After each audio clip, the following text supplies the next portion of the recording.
Sabi na, sila na. Ikaw nagpresenta pag hindi ka kasama sa check-in.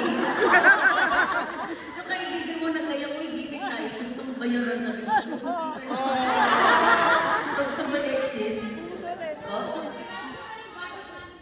O kaya magkakawayan mo siya kasi idea ko ba? Diba idea niya? Ha? Kaya pala mamatay ka ng kurot na. Mabayad ba naman o may utang pa? Taga saan ka po?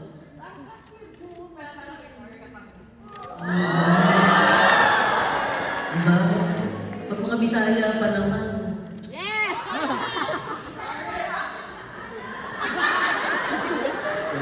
May maganon ka pa, kitang-kita naman. Ganun daw ako kasi nag-absent daw siya. Bakit sa harap ka o bubo? Siyempre kung nasa harap ka, ikaw ang posibleng bubot. May pag-ganyan-ganyan ka pa, siyempre papansinin talaga kita. True to life story.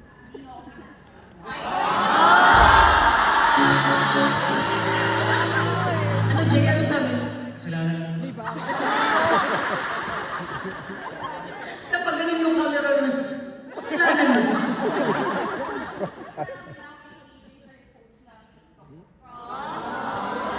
Okay lang bang kausapin ko din sila? Yes! Yes! Yes! Airtime! Ay, hindi. Wait, Airtime! sasabihin mo na. Airtime! Ano pa din? Sige, labas mo. Parang masabi mo worth it yung binaya mo sa akin.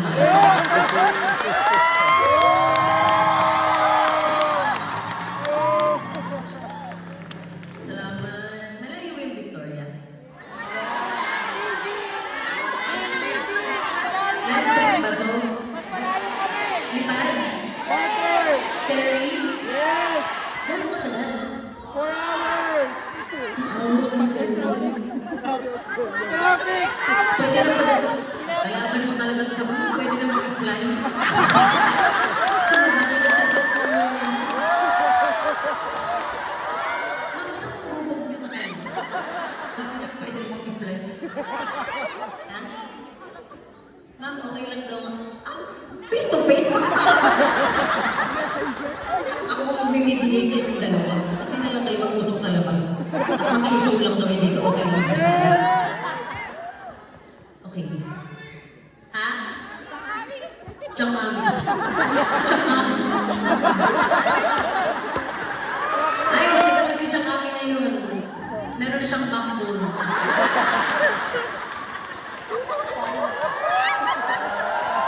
Ngayon, sabihin wala akong backbone.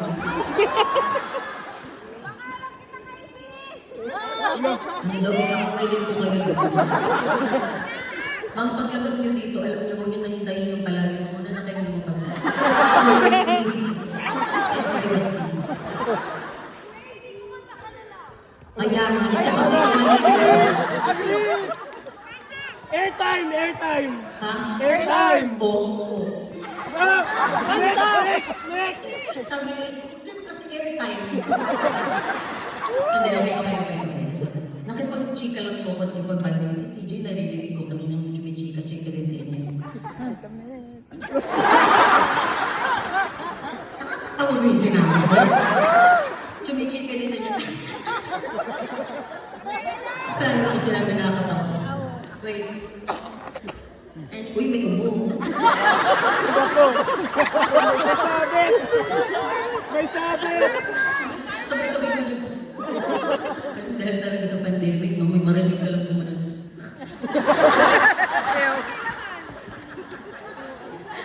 Alam mo namang nasa midlap ka naman. Parang gusto mo na agad mag-mask. Well, anyway. Ito next song na to, it's a song I wrote recently. And it's the very first single ko na independently released. So ibig sabihin, after 13 years, 14 years this year, I finally decided to become an independent music artist. So,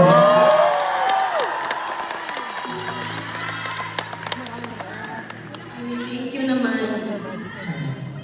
Alam ko na kasi narinig ko si TJ, sabi naman, I just want to give my wife her flowers kasi hindi ko naman.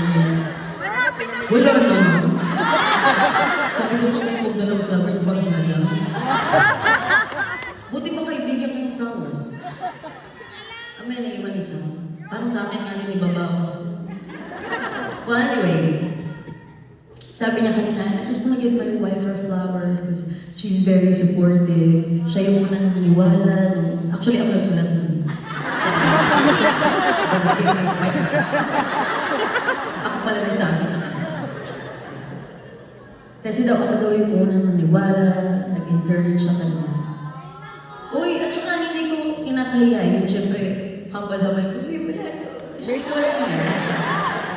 De, pero totoo naman talaga, kung babae hindi din ako yung asawa niya, I'd still be very supportive kay DJ. Kasi, aside from, he's a very good songwriter, he's a very good storyteller. Di ba pag nagkukwento siya, makikinig ka talaga.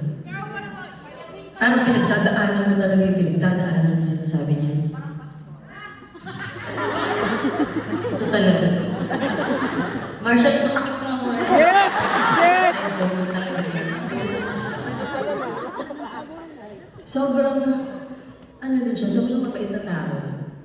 Kaya nga siguro kami pinag-partner ng Panginoon para to balance. Parang meron ka na naman. Para hindi naman